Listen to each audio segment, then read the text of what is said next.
How long do you plan on remaining anonymous? As long as humanly possible. Since I'm anonymous, driving this car is a pain in the fucking ass. So you have to wear this helmet every time you drive? Every time I drive it. Not that I like that I have to do that, but you know, those are the cards that I was given, and it has positives and negatives. Yes, it's difficult to drive my cars and to do things, but I like my life to be separate from this life, and there's things that I've done in the past that I don't necessarily want to put a face to. What's currently done to the car right now? This car has quite a bit done to it. Basically everything you could think of doing to this car, we did.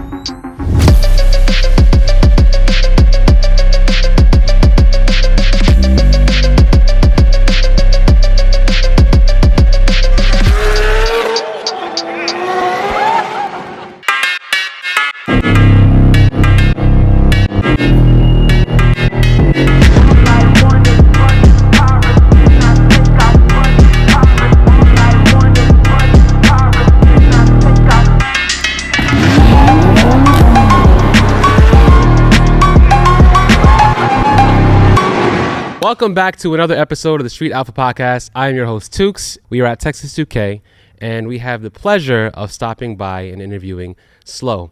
Slo is an anonymous brand at the moment, or anonymous profile, that has done numerous collabs. One of them being Texas 2K and 1320, which I think we're rocking some of the merch right now, right? Yeah, this is from Texas 2K. Yeah, Texas 2K, which is pretty fire. So make sure you guys go check that out. We'll drop that in the description below. But let's give a round of applause for Slo. You can't even clap. This is the first dope interview I've done with like somebody completely anonymous, where you can't even see what they look like. Right. So Let's talk about how you got into your brand and how you grew the brand itself.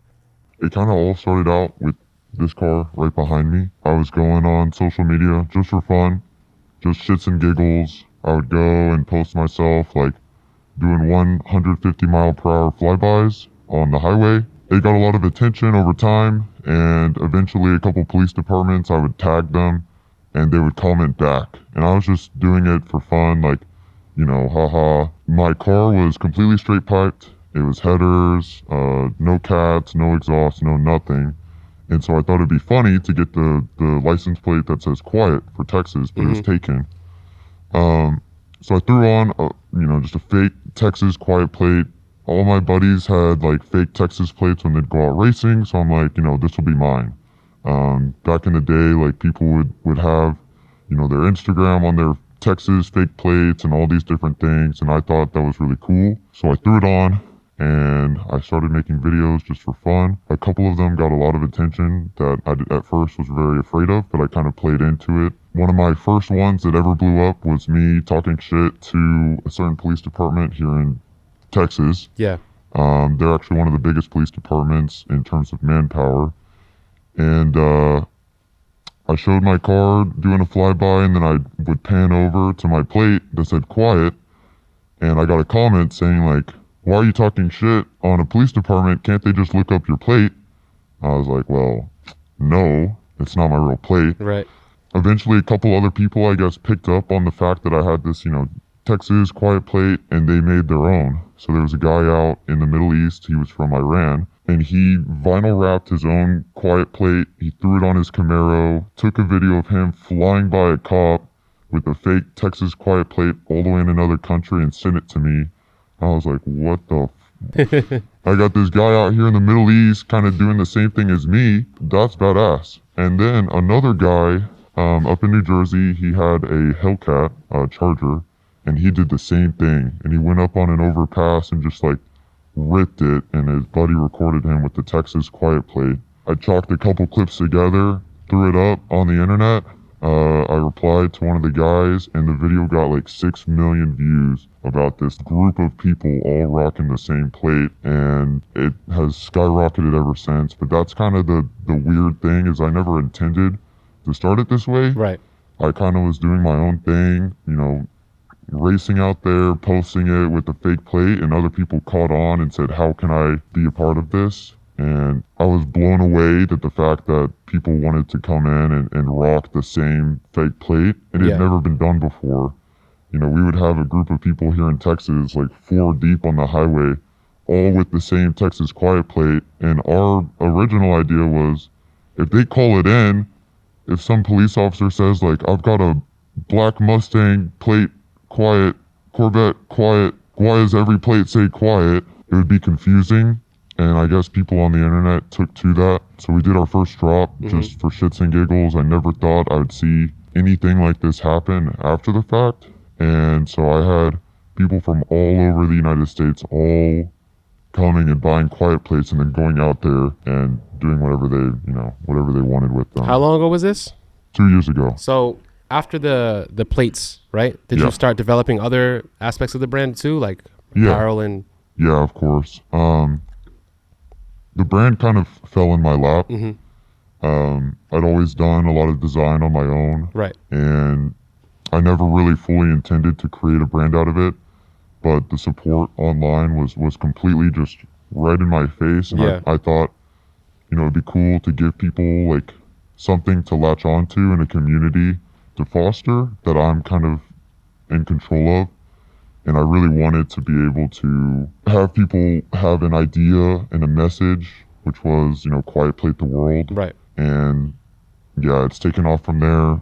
We sell hoodies, lanyards, all sorts of things that people want just to show that they rock with that mentality and the whole message behind quiet, essentially. Where do you get some of the inspiration for some of these designs? Because I said to you the other day, your merch is like very unique to the car community. Right. It's very like Supreme kind of vibe. So where do you get the inspiration from for all this stuff? 100%. It was stuff like Supreme, a lot of the New York, where you're from, a lot of those guys in the terms of like street apparel and stuff like that, they've got it down. The designs are awesome. They're new, they're trendy, off-white, killed it. And I had always wanted to see somebody do that in the car world because, no offense to any other brands, but a lot of people do the same thing over and over and over. You illustrate a car, throw it on the back, call it a t-shirt, and that's all the car community had to kind of, have your own group of people. You're like, this is my group, this is my group. I was like, okay, I'm already got this support around me. Where are all these people like me gonna fit in the car space? A bunch of newer, younger people. Where are we? What is our group gonna end up looking like in the next 10 years? Right. So you mentioned that the car is where it all started, right? This car right here? 100%. So can you talk about what the car was before it was how it looked right now? So I bought it as a Stingray Corvette. This started as a Stingray. Back in the day, I did full bolt-on, headers, intake, high ram. That was fun. It was so much fun. The 600 to 700 horsepower figure, I would say, is the most fun figure for most car enthusiasts. Once you get past that to 1,000, the car no longer becomes like go out and just have fun. It's like it's a process behind getting behind the wheel of something like this. So I made videos. I did some crazy shit on the internet out in Mexico, of course, and it garnered a lot of attention. So much so that, I knew that I had to take the Corvette, which was very fun to drive. I loved racing against people with it, people my same age. We were broke college kids at one point, and I knew that I had to elevate the car beyond where it was because there was a group of people with a very high expectation that was continuing to grow for me. Right. And I wanted to deliver something like exceptional in my book and build something incredible with the car that so many people have a very certain idea about. Right. Yeah. So were you looking at any other models besides this one? I actually personally think the two best Corvette models are the C6 and the C7. I agree. I never would branch out between the two. Yeah. Originally, when I was shopping for this one back in the day, I was very budget centered. I had $50,000, no more, no less. Well, I guess less. I could have gone less, but who wants to do that? Right. And so I looked at the market. It was like COVID-ish time, so the prices for these things were ridiculous. Even the Z06 was going for like $80,000-$90,000 when I bought this car. I was gonna do a C6 Z06, get the LS7, but I knew that if I did that, there was a cost to do the heads right away. Everyone has issues with those. And at the time, I just wanted a car I could get in, drive, have fun, and not have to worry about a single thing. Plus, the interior of these was way better. Yeah, these are And fire. my mind back then was thinking like, if I'm going to spend the money, either spend 50 for like an older car or 50 for a newer car. They're both V8s. They're both naturally aspirated. Yeah, the LT1 is dog shit, if I'm being honest. The LS7 is a better platform if you have the money, but at the time I didn't. And I never intended to build something like this or think that I could build something like this. So I ended up going with a Stingray, LT1, C7, and the rest is history. Why do you feel like the LT1 is garbage? It's pretty garbage. I would say most people that I know can't push these things past 700, 800 horsepower without having some serious issues. Okay. Or having to throw some serious money. Obviously, I ended up wanting to go 1,000 plus, and I couldn't do that with the LT1. If I did, Right. I probably would have been able to drive it for a week, maybe less. Maybe one pass on the track. You put 1,000 plus out of an LT1, and come fucking find me because it's not possible. The LT4 is a way better platform. The LT1 is in the SS's and the Stingrays and Grand Sports. And you see all those guys rocking a high ram, cam, simple setup, making 700-ish, and they're happy. But to go beyond that without having some serious repercussions after the fact, you're going to have to drop in like a stroker or even switch over to an iron block setup like a 427, dark block. So what's currently done to the car right now? So this car has quite a bit done to it. Yeah. Basically everything you could think of doing to this car, we did. I basically sat down last year after Texas 2K with Texas Speed and said, look, here's what I want to do. How can we get there? Yeah. And the owner, JD, he was like, dude, we love your videos. We love what you're doing with this car. Let's give you something more to do. Let's just break the internet with the build. So it's a 416 long block. Everything inside of it is from Texas Speed. It's cammed. Everything you could think. They shipped me a crate motor essentially to drop in. It's got a Magnuson 2650 on it, which great supercharger. It's my preference over like the F1X. It's got the 2 high PSI port injection kit, so it's got the valve covers, the plate, the lid, which sounds really, really loud. We built the suspension up, so it's got 1400 plus rated axles. It's got a new differential from the ZR1, and the car is a stick shift. So it's got the Tremec TR6070 in it. Oh wow. Which obviously automatics win races, but the joy of driving a stick can't be beat. I love, just rolling through the gears, downshifting next to somebody and sending it. Let the best driver win, pretty much. That's dope. Yeah. What was the inspiration behind your wheel setup here on this car? So it's Bellix, 15s in the rear and 18 front skinnies in the front. I essentially just wanted something super aggressive. Okay. I was a huge fan of Bellix, based like from the T1, Audi R8s rocked them, and Joe Tech and a bunch of the guys here in Dallas, they rock them on their GTRs. Yeah. Advanced Motor Performance. A lot of their cars back in the day, whenever I was first shopping and looking, had Bellix as well. Stupid, ridiculously expensive, but they look badass. They perform pretty well. You can wrap some real meat onto the tires, which, we had to decrease the brakes in the back, all the works, just the stuff that you got to do to be able to push a car to that power. Right. And I wanted to obviously put all the power I was putting under the hood to the ground, So you just recently revealed this, right? Yeah. So it was an effort. Since I'm anonymous, driving this car is a pain in the fucking ass. I have to wear this stupid helmet. So you have to wear this helmet every time you drive? Every time I drive it, yeah. Doesn't matter if you want to go to the grocery store, hang out with your girl? I don't drive this car to the grocery store. It's got its own history. Only when you're okay, gotcha. Yeah. This car basically gets taken out when I want to race someone or when I want to go and get content or do something for social media. Okay. All other times it stays right where it is. Not that I like that I have to do that, but those are the cards that I was given, and it has positives and negatives, just based off of what we used to do with this car. Right. But yeah, it's not a grocery getter by any means. I have to, wear a helmet, my NSX as well. I'm sitting in here with a helmet on, some gloves on. I go, my friend group, the quiet group that really supports me. I couldn't do this without them. They'll follow me in an NPC car is what we call them, which is just someone's daily driver. We'll get somewhere.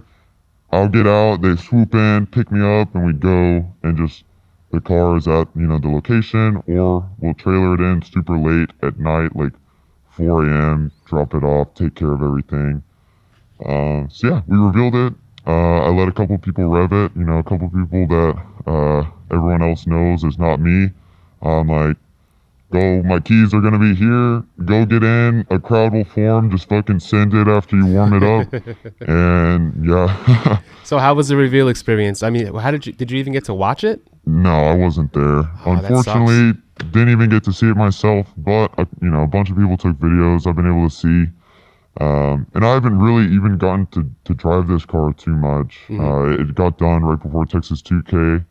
It's unregistered, it has no plate, and a bunch of illegal things on it that are not really what you want to be driving when you've got the police presence that there was during Texas 2K. Yeah. So I agree. I thought I'd wait until after, just because it was 1 versus like 1,000 out there on the streets, and to even get this car anywhere is a pain in the ass, especially with all the police out there. Yeah, and you get the helmet, and it's a lot. It's a lot going on. So now you have the NSX as well. Yeah. Right? And this is something that you recently picked up?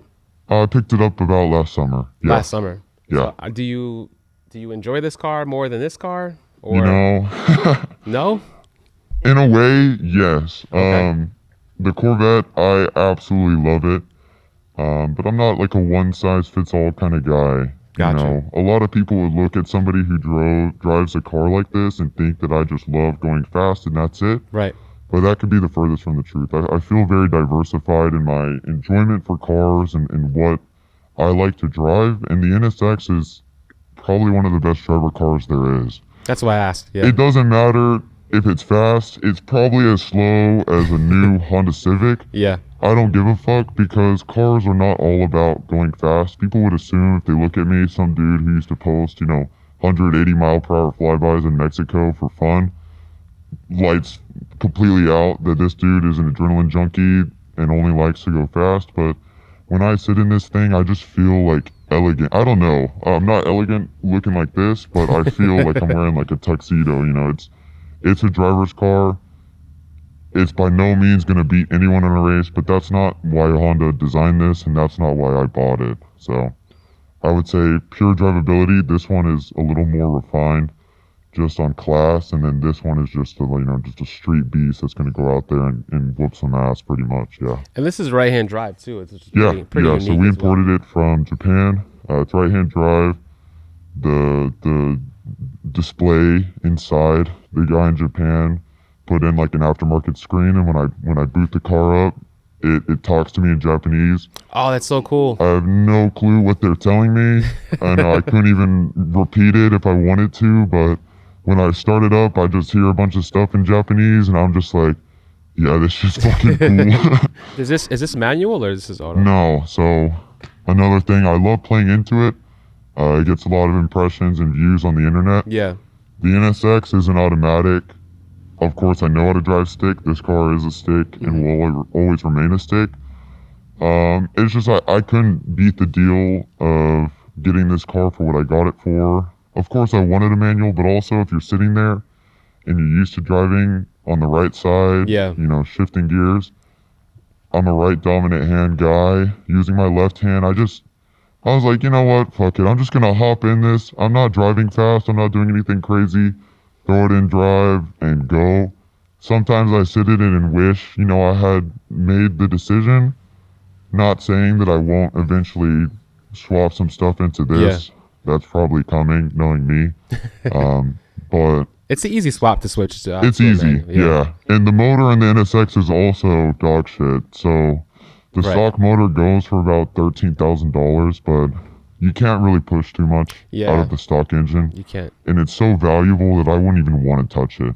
If I wanted to do anything to this car, which I do, I'm not going to do it on the stock engine. I'm going to pull it, sell it to some rich guy over wherever that wants a stock motor no matter what. Probably throw a K-Series in there. That's the way to go. Probably throw a K-Series in there, you know, turbo it. I've seen Whipple, someone has Whipple supercharged an NSX, which I commented on that video. Whipple, if you see this, I would love to Whipple this, throw a manual swap in there, and fucking send this car hard. But for now, it's just my slow, completely stock as far as the engine and other components. Yeah. Japanese supercar, I guess, yeah. So are any of the cars that you own, are Yeah. they actually slow? Like, because that's a common thing. People say their cars are slow, but they're obviously not slow. No, it actually came from the fact that I drove a V6 Camaro back in the day. So when I started my Instagram account, I had a V6 Camaro. I was a dude in college with a V6 Camaro, and my really good friend at the time would always say, RS Camaro, that stands for really slow. Yeah. And all my friend guys, we'd go to little car meets together. We're all rocking like BRZs, you know, the slowest of slow cars. Yeah. Not saying they're not good cars, but they're not fast cars. Your average college kid, little friend group that people say are like daily traffic, that was me. And they'd be like, oh, you got your really slow Camaro. And I'm like, you know what?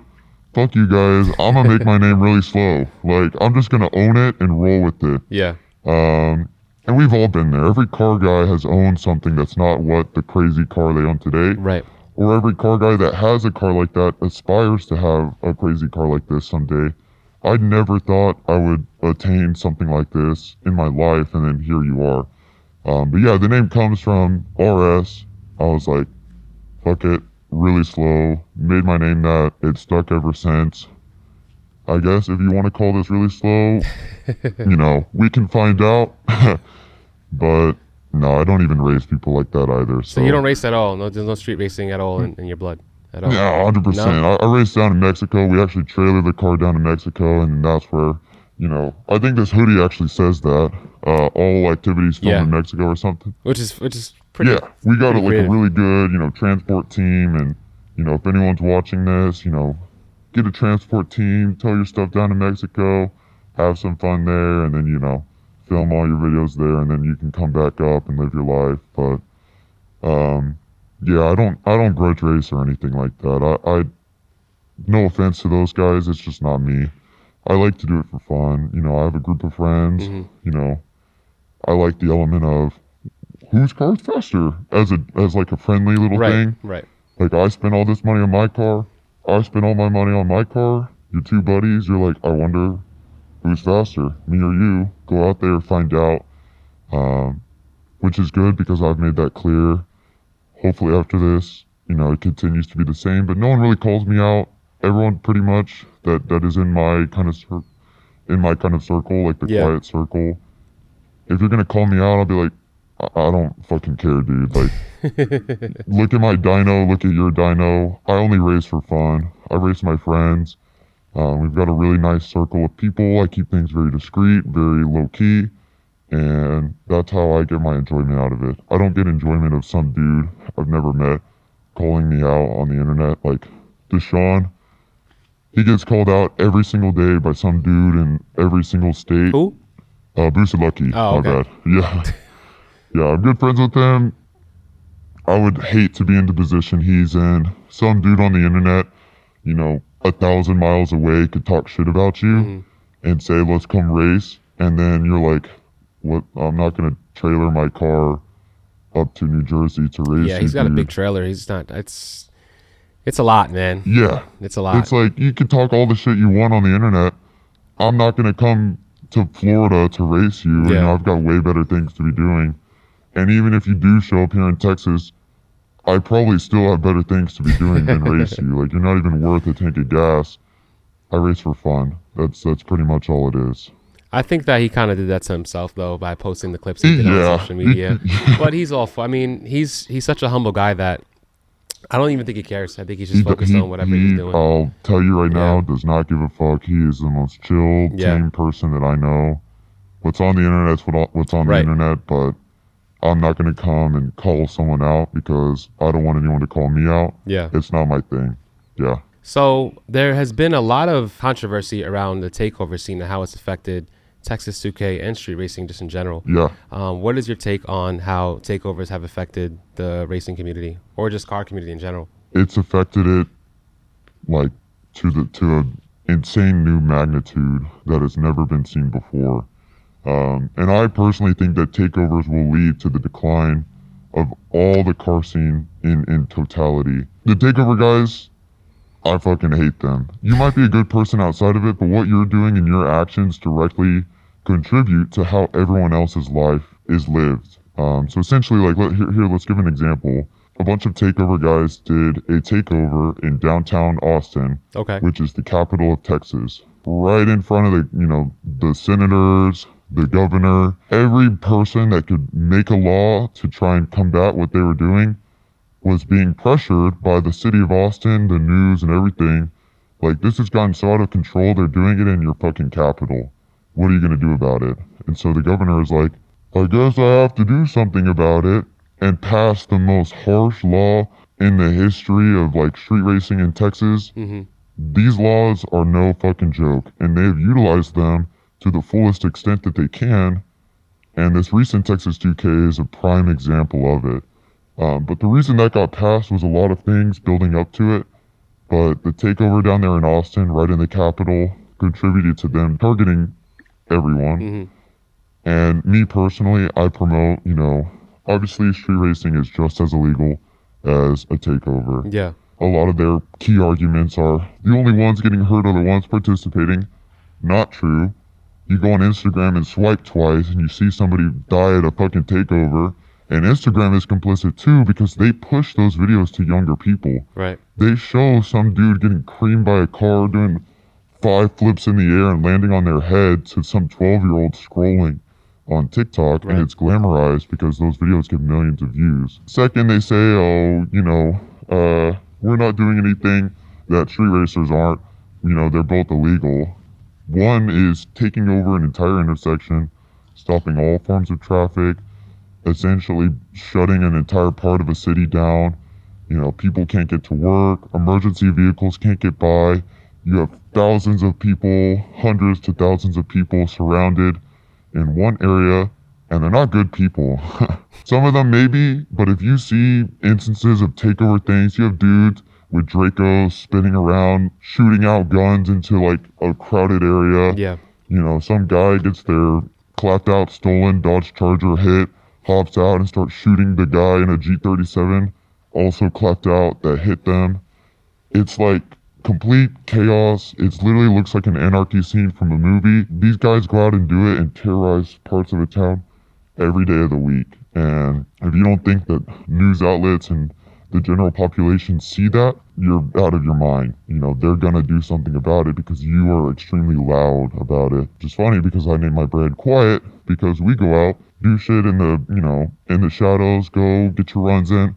No street racer is out there causing a fucking scene. Your main point when you're street racing is having fun, but doing it without getting caught, without doing it without causing a distraction, because your goal is to get away from the cops or not even have cops come and fuck with you because you're just trying to go out and have fun and that's your outlet to do it. Whereas the takeover guys, what do you expect? You're going to have an entire department descending upon you within 15 minutes of starting it. So they're two very, very, very different groups of people. Right. One of which is in my opinion, causing a lot of the laws and crackdowns. And one of which has been going on for, dozens of years, probably since cars have existed, people have been racing them. And most people, not everyone, you still see clips of people street racing in traffic, running into some mom in a minivan. You're the problem too. You're fucking stupid. Don't go out racing on a busy highway and expect something positive to come from it. You're doing something illegal, both sides. Do it right. Like, don't go out and cause chaos in your city or in your area because there's a right way to do it and there's a wrong way to do it. When it comes to street racing, do you feel like it's a lot safer than going to a takeover? It can be, or it can't be. There's dudes that go out there and have no spotters, no line of sight, will just fucking go 100 miles per hour racing some dude that they just met in a Mustang and hit some mom in a minivan. Those people are terrible people. You're making the most brain dead decisions of time and a place. There's a time and a place for everything. A lot of those videos you see are just dudes who got a fast car that know nothing and honestly are just as much of a problem as takeover guys. The way I have done things in the past and the way that people around me have taught me to do things in the past, I grew up around this stuff too. I had people who have been street racing since, I was a little kid, and they're grown adults now, and have never had any problems. And it's because, they'll send some guy out with the walkie-talkie a mile up out on the highway, clear it, you have a guy with the walkie-talkie behind you, do what, whatever transpires in Mexico there, ensure nothing happens, nobody is going to get hurt. It's an empty highway at 2 a.m. in Mexico. But there's no, you're minimizing the risk as much as possible. Whereas when you're doing something in a crowded city with pedestrians just trying to get home, just trying to drive by, just trying to walk across the street, and the takeover guys will be like, oh, why are you interrupting our takeover? Blah, blah, blah, let's go jump them. And there's dozens of videos of just some mom who tries to drive around a takeover. All the dudes just focus their attention there, smash their car, pour gasoline on it, light it on fire. Those aren't car people. Those are criminals disguising themselves, around the car scene. Those people are not good people by any stretch of the imagination. They're the same guys at protests that will go and just torch, the whole city just because they feel empowered by being around a bunch of other bad people. Whereas, in my opinion, not everyone will feel this way, but the street racing scene, if you're going out there at 2 a.m. on an empty stretch of a large highway, it's completely clear, nobody up front, nobody in the rear, and you do what you need to do, there's a lot less risk, there's a lot less chaos that ensues there versus the other side who are the problem. What can we do to kind of fix the problem? Because everyone talks about it, but it doesn't seem like anything is ever going to be done because the police department doesn't, or police in general don't seem like, they care enough to even want to put certain things in place to make it safer or make these events happen easier for people who actually care. I'll give a quick shout out. And not that it's the solution, but there is a group here in Texas called Texas House of Power. Okay. And they basically, the guy who started it, he built a massive concrete pad and he lets people come and host events and do stuff. And they do the same takeover style stuff. People still get creamed and hit. The same thing that you see at a takeover, like dudes crash their cars there, people get hit. Yeah. It's chaos, but you're allowing all these people to have an outlet. I don't know how long stuff like that can last because, some guy brings their girlfriend and they're 16 and the girlfriend gets hit. The parents are, eventually something like that is going to get taken down too because people are going to get hurt that want repercussions, from if it's an organized event. But something like that is becoming the right step of giving people an outlet. And street racers will say the same thing as, you're shutting down our tracks, so where are we supposed to go? So I understand where the takeover guys are coming from if they say, we don't have an outlet, we don't have this, we don't have that. But who do you think builds the tracks? It's car people. Yeah.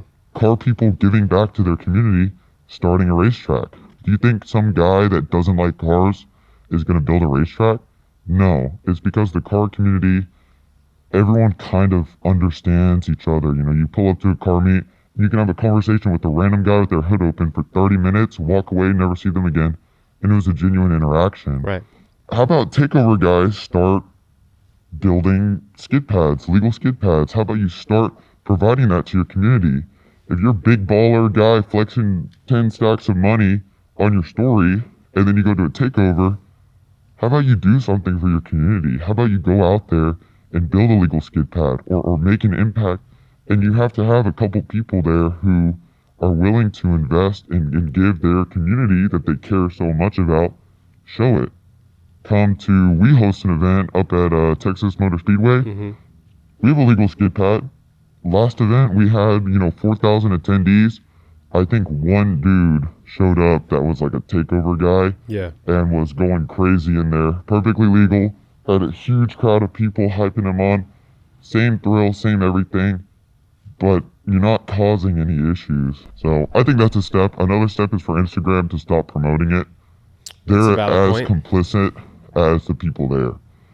TikTok, I hate it as a car enthusiast. If a car is moving on TikTok, your video gets fucking taken down. Yeah, it Even gets doing flagged. a pass at a drag strip, TikTok just removes that shit. Yeah. So I think that Instagram is complicit as well. It's the younger crowd that kind of goes towards that thing because they think they're being cool, all this. The only way to stop it is to stop them from thinking it's cool and to stop showing them it. And, you know, the police departments, it's their job too. Same thing with, you know, putting an end to whatever they, you know, want to put an end to. Right.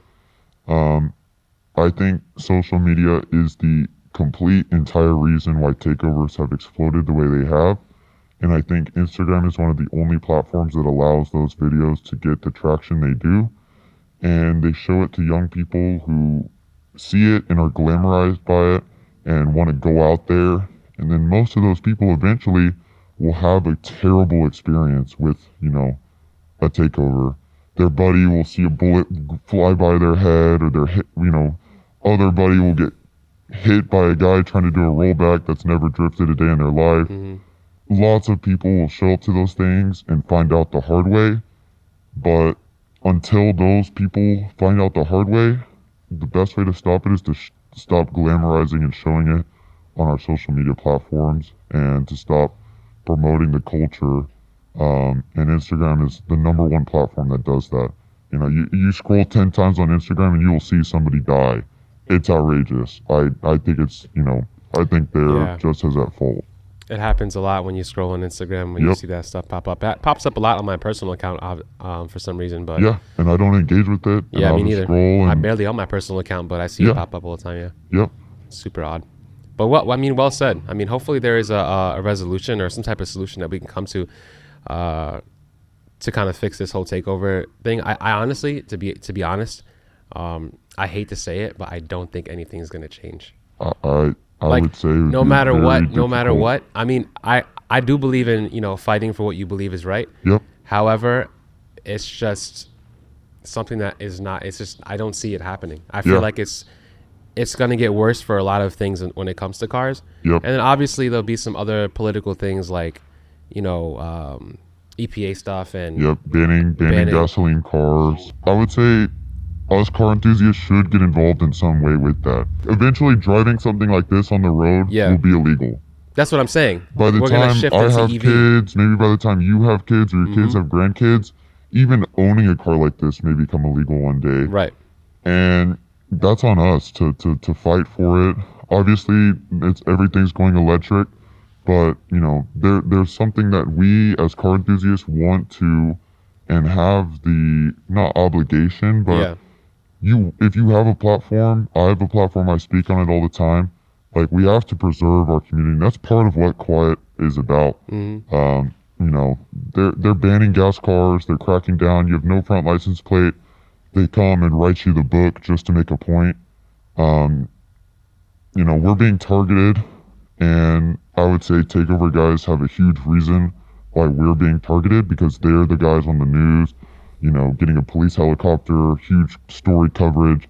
All the Karens in the world are mad about it. Yeah. But I think car enthusiasts, we need to stand up for what we want our kids and their kids to be able to enjoy. And I don't enjoy driving a Tesla. You know, if it ain't purring, if there isn't a motor cranking up, I don't give a fuck about it. And I want to be able to pass off my passion to my kids and to have a new generation of car enthusiasts grow up not idolizing, you know, some electric car with a motor that goes out in 5 years. So no, I agree. I think the best thing that could be done is to have more tracks open up, but they're doing the opposite and closing them down. Yeah, so they are. It's like a battle that it's kind of like, all right, we could try, but the only thing you could do is bring more awareness, which is, you know, kind of why I do this too. And if not, if they're going to keep pushing, you know, all this stuff and trying to eliminate the things that are done legally, then the best I could do is at least have a place for people to come and talk about how it used to be. Yeah. You know, sadly, but that's Sadly, just what it yeah. is. So what I want to know before we close out, right? How long do you plan on remaining anonymous? As long as humanly possible. I hate the influencer thing. You know, I see my buddies like Kevin who does a ecom side hustle. Him and his friend Brett, BT Whips. They're super new into the whole influencer thing, and I met them while they were just getting started, and then now you show up to a car meet with them and they have like 100 people around them. It's nonstop. You go out. I like enjoying my privacy. Yes, it's difficult to drive my cars and to do things, but I like my privacy. I like my life to be separate from this life, and there's things that I've done in the past that I don't necessarily want to put a face to. So I think it's best for me and for my brand and for Quiet to remain the way it is, and that way I could continue if I do some more stupid shit with this new car, with a new build. Yeah, it's best. Yeah. Is there going to be any more drops coming soon? 100%. Nothing completely planned right now. I had one planned in the future, and there were some complications with the person I wanted to do the collab with. Let's just put it that way. But yeah, I do drops all the time, every couple months. We sell out in about 10 hours or less, Supreme style. Everything's just ramped up. You know, I think we sold a total of like 40,000 Quiet plates in the time I've started till now. So the movement is huge. I welcome all of you guys to take a look at, you know, what I post and what my brand posts, and kind of, you know, some people think that, you know, a kid with a Quiet plate is the most cringy thing in the world. Yeah. I see it a different way. You know, I see it as a community of car enthusiasts coming together.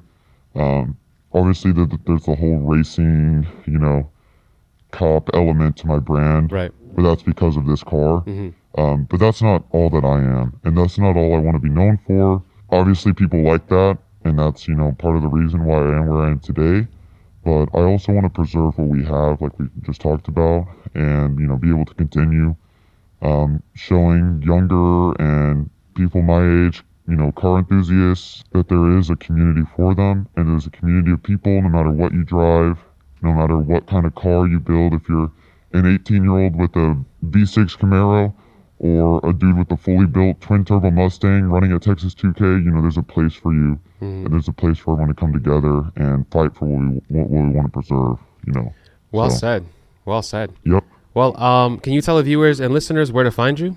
Yeah, I am rly.slo, RlySlo, on both TikTok and Instagram. And then my brand page on TikTok is just @Quiet, and my Instagram is @Quiet.racing, because the guy that owns @Quiet won't sell it to me. So yeah. Oh, really? Yeah, he's a fucking asshole. He blocked me on 10 accounts at least, and my offers have gone. I mean, I shouldn't be spending the money that I want to spend to get that. Yeah. But he just blocks me. What? Yeah. That sucks. And he's literally got like no followers, no nothing, like private account with the @ and I can't get it. So oh well. That's the worst. I'm trying to get my .com. Yeah. Can't get that. That's so important too, but those are more expensive than even Instagram. Yeah. You know, So. And the site's not even up for .com. So. I know. Wish you the best. Well, I appreciate your time, man. Yeah, of course. Hopefully you don't pass out. So it's probably a good thing that we kept this interview short. I wouldn't want to do this if I didn't have to, but you know. No, I feel you. It's super cool though. I think it'll, for the aesthetic of you know, the page and everything and your brand. Yeah, I think it'll look cool. It totally does. It'll definitely look cool. I'm fucking hot as shit though, so I might pass out. Yeah. I appreciate you so much, bro. Thank you so much for taking your time to do this. And hopefully when I come back to Texas, we can link up again and maybe do something a little bit in a different setting. We'll figure something out. All right. I'll take you for a ride. I've got a new night vision camera for this car, so. Oh, okay, dope. Yeah.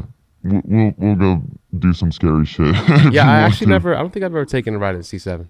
Okay, I'll take you for a ride. You know, very fast with no lights on. It'll be a good time. Actually, that'll be pretty dope with the helmet on and everything. Yeah, I do that. Yeah. All right. Well, until next time, guys. Make sure you guys like, share, comment, and subscribe. Make sure you guys listening on all streaming platforms, and also make sure you check out Slo on Instagram. Make sure you guys also support his brand and cop some merch as well. It's super fire, as you guys can see. I'm wearing it right now. Until next time, guys. Catch you on the next one. Peace.